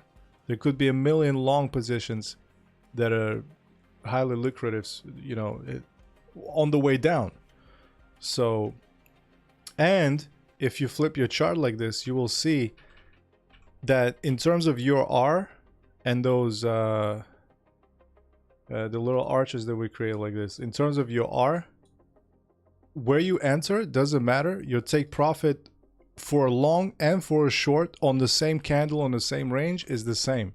So if you were able to identify a short, you will probably get it right if you exit on time. If you identified a long in that same so what I mean by that is that if you went short here and exited here, your profit for the day is the same as me going long here and exiting here.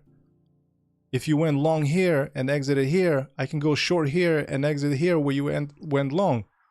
If I hold it longer, it's probably not a good idea because price is going to come back exactly where you went long, and where I went short but didn't take profit when you went long but didn't take profit here when I went short. Does that make sense? Any one of these, especially inside of a range, it's equal. The power is equal. Bear and bull, they're fighting each other, and they're always reverting to the mean, coming back to the same level, and so you can't hold it. You can't win. But you take 90% out, leave 10 running, and that 10 will sometimes land on something bigger and better, which could put you on one of these bad boys when it just randomly just goes up and you're like, whoa, what's going on? And that's the best trade that you can ask for. But you rarely plan for something like this, because if it does happen, you exit and leave your 10. That's a nice pleasant surprise. That's a bonus.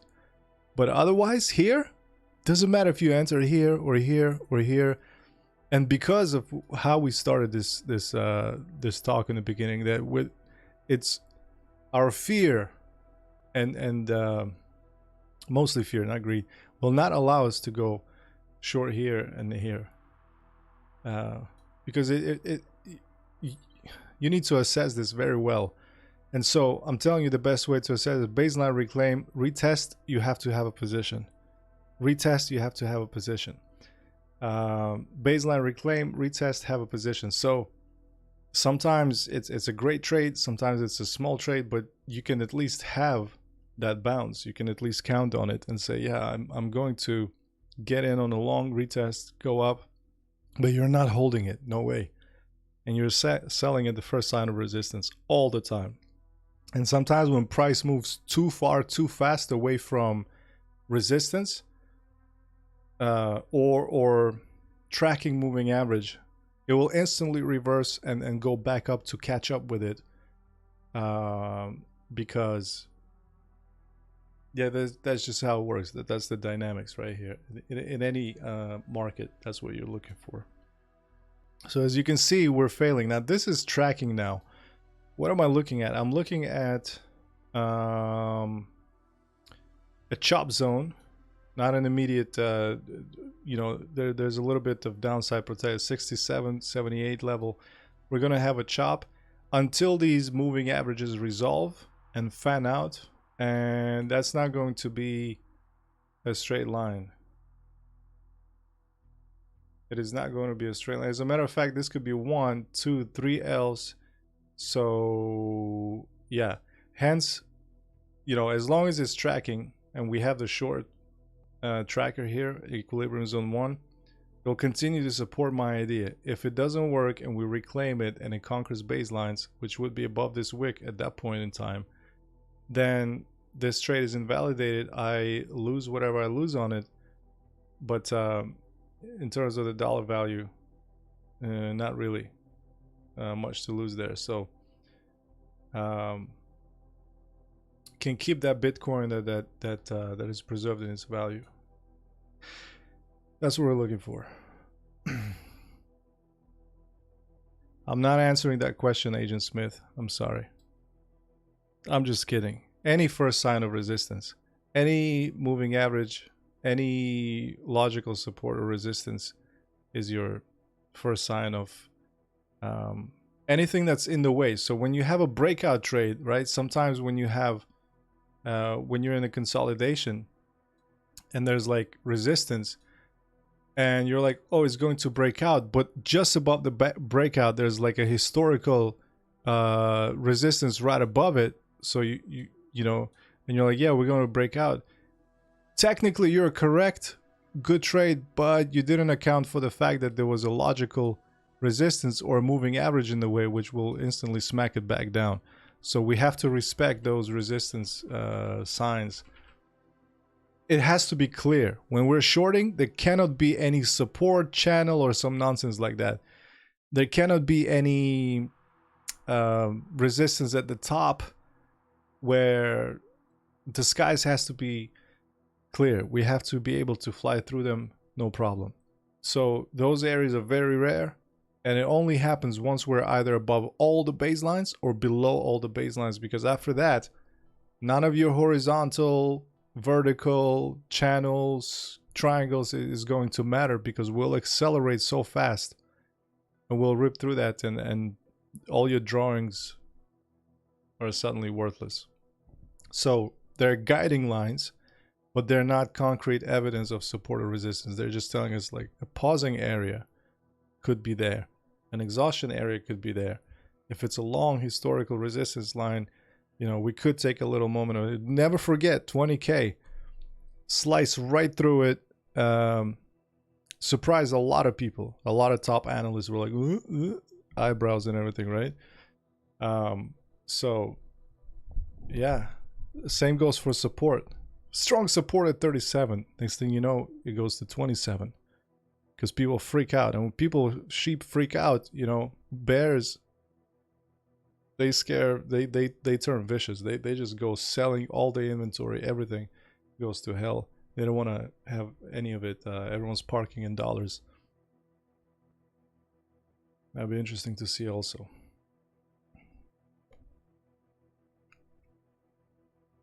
How Bitcoin reacts to. So I hear Jay Powell was, I didn't catch him, but what was he talking about today? The monetary policy, debt creation. If stimulus checks, everyone's waiting to invest in Bitcoin.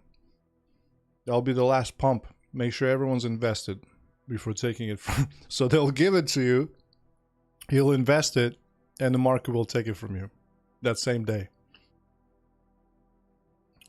Bull markets, they want to make sure everyone is invested 100%.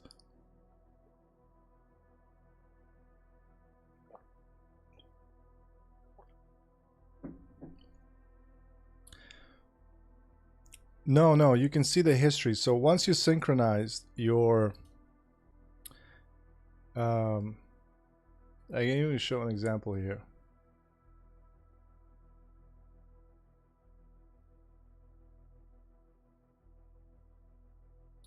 Let me see.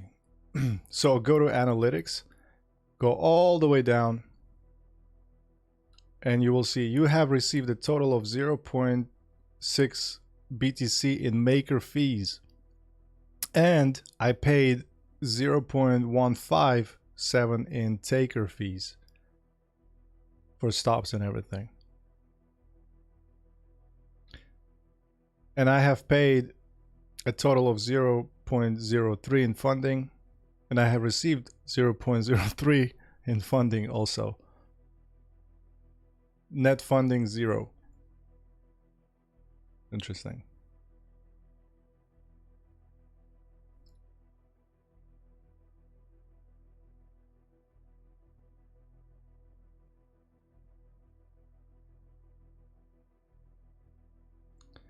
Oh, you need to synchronize also. You need to refresh trades and import that whole history in there, and then it'll show you all those stats, which are mind-blowing. Data is beautiful. People are unaware. Scam changes like Bybit and others take it to their advantage. Market makers, you know.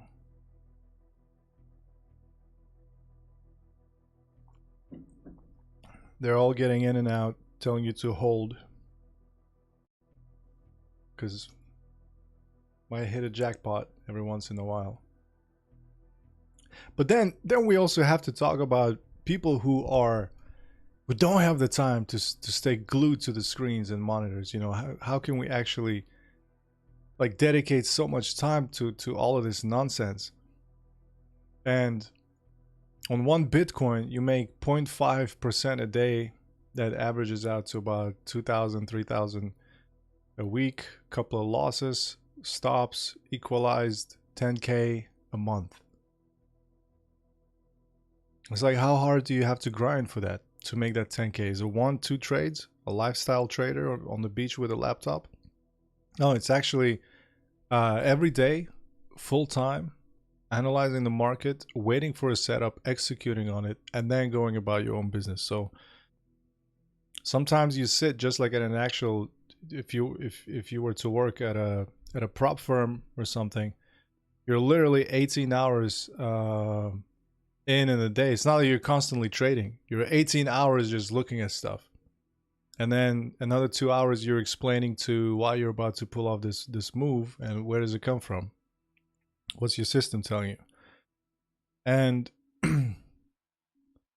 yeah, and the rest of the time, that just one time, that's your trade, and then you go home. And you made your 500 per day, $300 per day, for example. And then you put it all together and you realize how much it compounds. And if you don't take it out and if you continue, you also have another problem. You're counting USD, yet a lot of us are pro Bitcoin and anti fiat. We don't want to be against money, 100%, because at the end of the day, groceries, they're paid in fiat. But Bitcoin goes down, suddenly you can't just measure it and say I made 3K today, because it'll be a lot less than that, because suddenly you cannot trade with the same number of contracts. Now Bitcoin is high, everyone's a genius. We're trading with a number of contracts here, and it is decent on paper. You look at the dollar amount, you're like, yeah. But this was the cost, 0.01 of MarketSpy in the beginning, and that was like less than $100. So to make the same 0.01, you're putting in the same effort.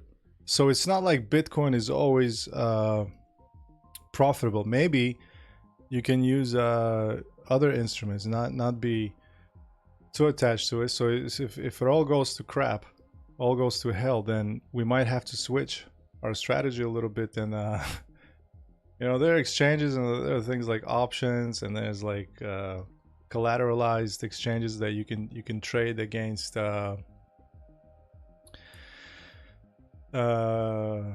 what's it called, like stocks and indices and forex using Bitcoin. But again, it's valued in USD, so it's only worth as in our favorite US dollar that nobody seems to like or care about, strangely enough. But I'm talking about realistic things, right? Not just our personal preferences in terms of what we think of power structures and who's at the top. It's time to change the banking. I'm talking about like where you report at the end of the day and what you have to do to pay off those bills and put food on the table. This thing needs to be sold if it's traded. If you collect it and hodl, then you shouldn't be trading too often, because there's no... You don't need to. You can only make one trade a day. MarketSpy, the system, can allow you to do that. And you can just chill, knowing that every sat will be like $1,000 or $100 at a point in time. One Satoshi will be a lot more. And if it becomes the world reserve, and then you're rich, and then that's it. What's the end game? But trading, is the kind of the whole mentality of it. If we're traders, hybrid investors, there's also that's a different approach to trading. We again have to trade less, so because we're thinking long term and we're thinking 5 years out. So making a few sats today is probably better than investors just hodling, DCAing, because we're able to DCA for free without actually putting our money in. So we can use that Bitcoin, rotate it, and add to it, using it to scrape the market and extract some value from it and add to it. And you're going to keep that to keep that value of your Bitcoin, and it keeps increasing. So it's good. It's good.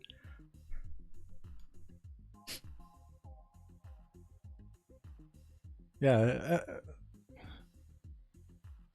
that is the way, Classy. This is MS. We have to understand. It's just a little tweak of our understanding about what trading is really, and how indicators interact with price, and how having a good setup can actually give us an edge here when we interpret a lot of the stuff that happens here. So I find myself, look, I have a lot of respect for volatile assets like Bitcoin. I because they bite. They can be quite aggressive. It's like an animal that you have to tame. I keep my distance a lot of the time. I skip and I don't trade at all until I see something that just makes me not want to, but I see, I was like, yeah, that is so obvious right there. And so I take risk then. But other times it's like, I don't know.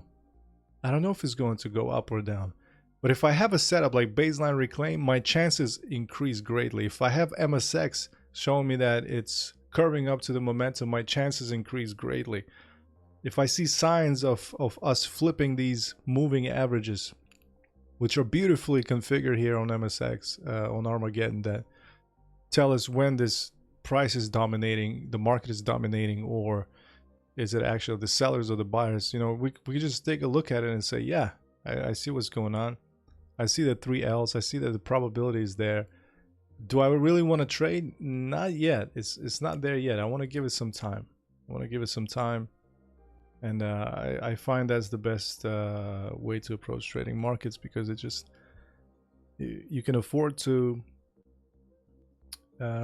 wait a little bit. So people who work or they have other side businesses or whatever, it's even better, because there could be a little problem where if Sundays all the time you have, and you come in and you say, well, I decided that this is my trading day.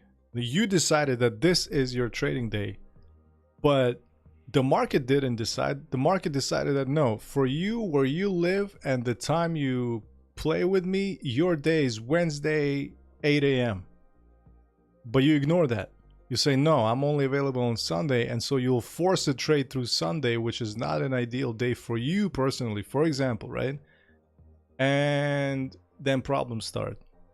Then a lot of things start to come about, where you start questioning things. You know, what is what? Is it me? Is it the system? But so we have to have that realistic look at what the hell this is. And I don't consider this a gamble. I consider this a very thorough sort of psychoanalysis of the crowd, and technically speaking, you know, it's just what it is, technical analysis. And sometimes you act on it, and when the analysis is good, your action will pay off. If it's not, if it's just for the sake of reaching a target, a goal, or the fact that this is all the time you have right now, then it might not even be for you. I don't know. There are a lot of people who do this with unrealistic expectations, and there's nothing wrong with it. It has to learn. The market will teach you. The market will, in the end, tell you how to listen, and you will finally just step back and say, yeah. Clearly, the market doesn't want to do what I want it to do. So there's this thing also, right? Exactly. And bull cycle, it's easier to make money for everybody.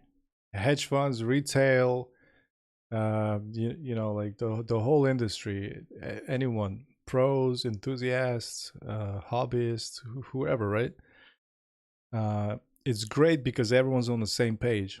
And then you have some BS start happening where people are like, oh, overvalued, FUD comes in, this and that. Now everyone is split.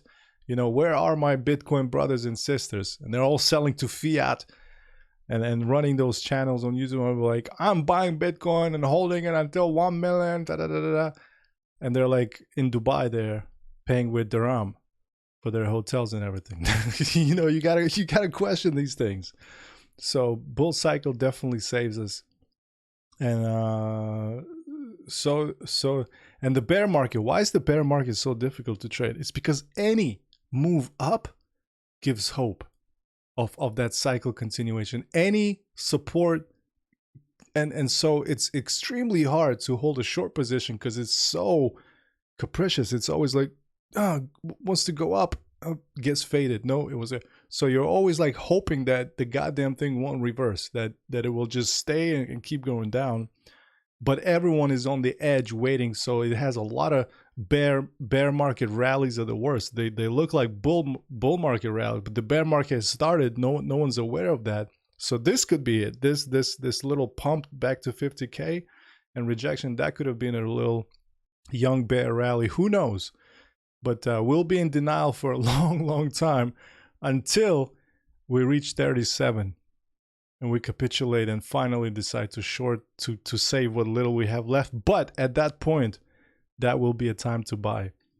That's why I say in the platoon, have quiet bids just resting there. This is your hot macro trade with a little bit of amplified leverage, I would say, at those levels, because we might actually touch it and reverse based on what we saw on the charts here.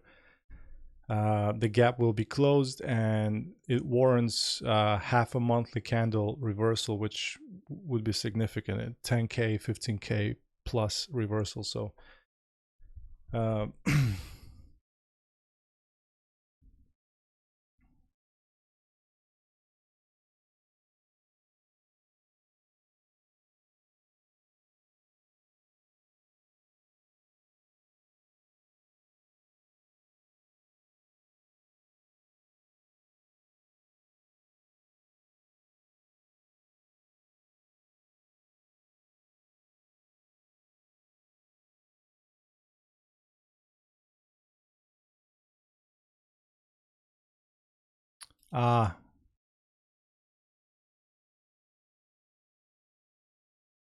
market orders there.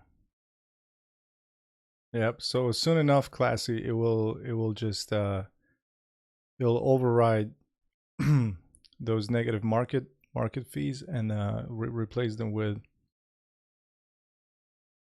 maker fees.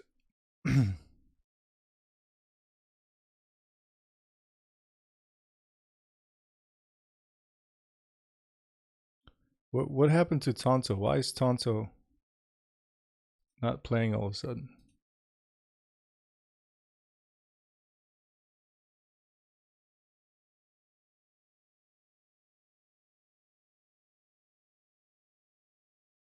Tonto.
This bot is out of whack.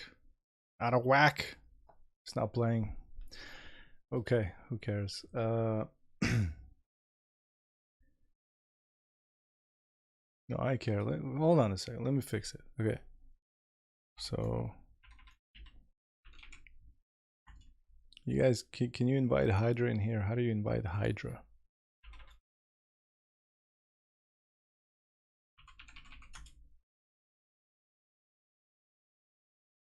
Hello? Test. What? Am I?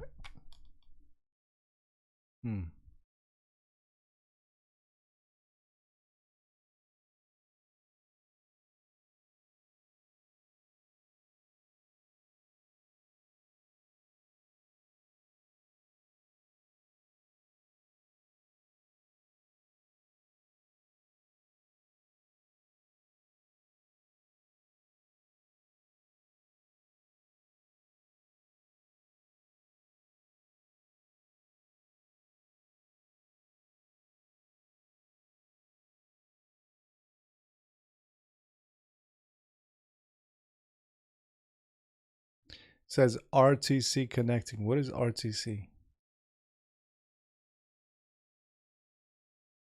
All right, we're coming to an end. This is about all we needed to know.